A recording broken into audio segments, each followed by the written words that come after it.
If we could arguably say that the civil rights movement was one of the greatest movements that was ever created by citizens of this country, the most successful than any other movement that we've ever seen, then you must understand the story of Emmett Till. Keith Beauchamp is credited as both a co-writer and producer on the film Till. The movie tells the true story of Mamie Till Mobley's quest for justice after her 14-year-old son Emmett Till was lynched while visiting Mississippi in 1955. Emmett Till was a 14-year-old black Chicago youth who was murdered in 1955 for whistling at a white woman. On the morning of August 28th, Emmett was abducted from his great-uncle's home and then taken to Drew, Mississippi, to the Clint Sheridan's plantation, where he was beaten and tortured for a number of hours.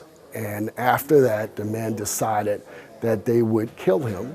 And so we don't know exactly where he was actually murdered, but he was taken from Clint Sheridan's plantation to Glendora, Mississippi, where his body was thrown into a river tethered to a cotton gin fan that weighed about 70 pounds. 3 days later, his body would surface. 2 men were soon arrested, but later acquitted in a court of law by an all-white, all-male jury.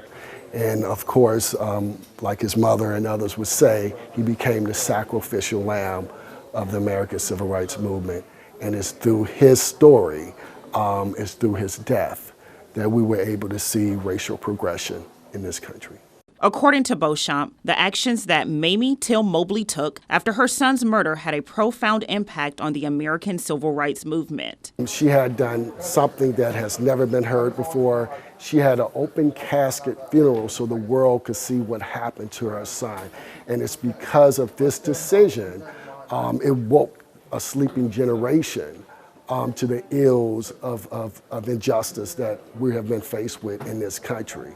But it also woke up people such as Dr. Martin Luther King, who was 26 years old at the time, who decided to take on the Montgomery bus boycott, not just because of the actions of Sister Rosa Parks, because he also felt that the murder of Emmett Till was an intimidation factor to keep black people away from the polls. Sister Rosa Parks, who I had the pleasure of meeting through Mother Mobley, she said herself, Emmett Till was foremost in her mind the day she decided not to get up from her seat on that bus in Montgomery, Alabama.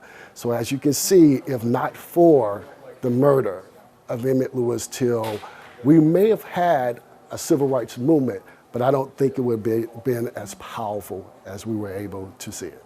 For Beauchamp, the discovery of this story was the catalyst that set him on the path that would mold his life for years to come. At the age of 10, growing up in the Deep South, I learned about the case of Emmett Till while in my parents' study. I came across an old Jet magazine that told the story of Emmett Till.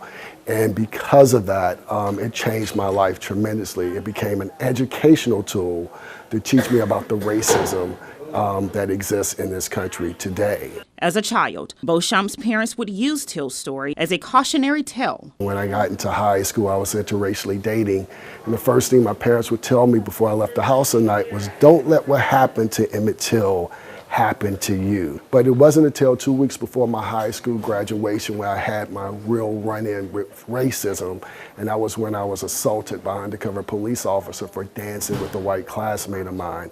And that's what spurred me in wanting to fight injustice. Beauchamp spent nearly a decade producing the documentary The Untold Story of Emmett Till, which led to the reopening of the Emmett Till case 5 decades after his death. So it ended up being a 9-year process to produce the film. But I eventually met Emmett Till's mother in '95, and she became my inspiration in telling the story of Emmett Till, and not knowing the power of film at that time and how much film can actually impact and cause change. The film was eventually recognized. I ended up meeting with federal and state officials, and eventually the case was reopened by the federal government. A case that is still being fought to this day.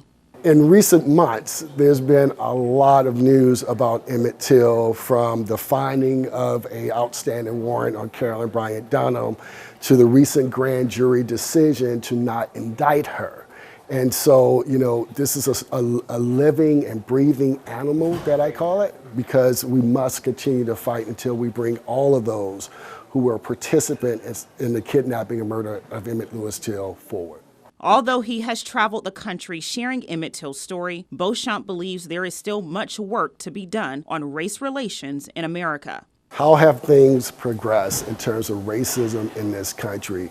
Honestly, I believe that things cosmetically change, but the fight for civil and human rights remains the same. We're still fighting those same social ills that we saw back in 1955, which is why I say, there's no other story that speaks to this generation, this time, the political backdrop, than the story of Emmett Till, because we're seeing every day Emmett Tills on the streets of America being slaughtered. Still, Beauchamp intends to continue spreading Emmett Till's story in the hopes of a brighter future. To get to this point now where Emmett's name is being heard around the world is truly rewarding in many ways. But I also use filmmaking as my activism tool. I truly believe that's a new wave of activism. No more should we have to rely on leadership in our community to talk about atrocities. Nothing hits you more than a visual, and it was a visual of Emmett Till that sparked generations of folk to fight the good fight.